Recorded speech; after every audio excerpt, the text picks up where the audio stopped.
Hello traders, Gary Wagner here just after 11:30 in Honolulu, 5:30 in New York. It is Monday, June 17th, 2019, and this is the daily report for gold and silver. With the exception of silver today, the entire precious metals complex is trading moderately, fractionally lower on the day, and the dollar is in essence unchanged.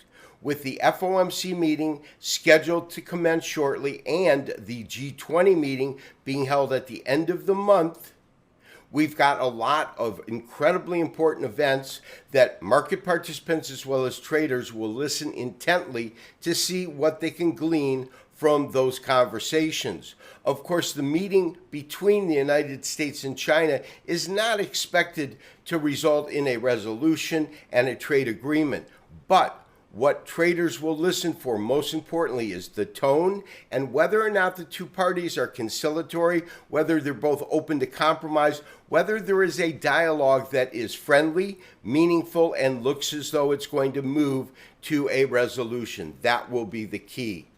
Let's take a look at our current pricing. Traders, as we said, we do have a mixed board in the precious metals. Gold trading down ever so slightly today, currently off by $1.40. That is basis, the most active August contract at $13.4310. The high $47.10, the low $13.3660. The low is what's critical because we do have an active trade long at 39 with a stop at 36.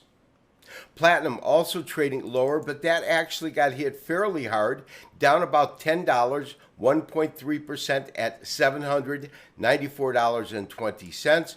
Palladium down a little bit also, $12 at $14.49 and change. And then lastly, silver up about a penny and a half at $14.82. And as you can see, the dollar in essence is unchanged at 97.070.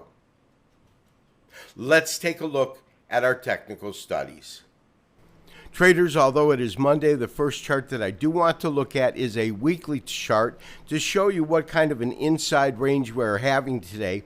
Currently, gold is trading up 60 cents at $13.4350.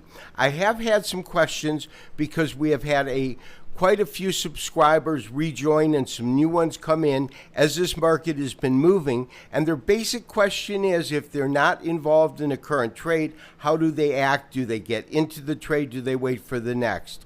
That has a complicated answer, but I'm going to try to give you a set of parameters that's the easiest way to work with it.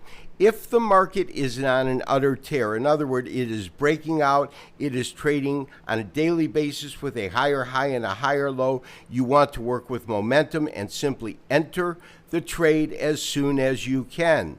If the market's trading sideways or consolidating, which is what we are seeing right now, you either want to look to buy on a dip or wait until the next trade. Now, we are in at 1339. Our stop is at 1333. The market is at 1343.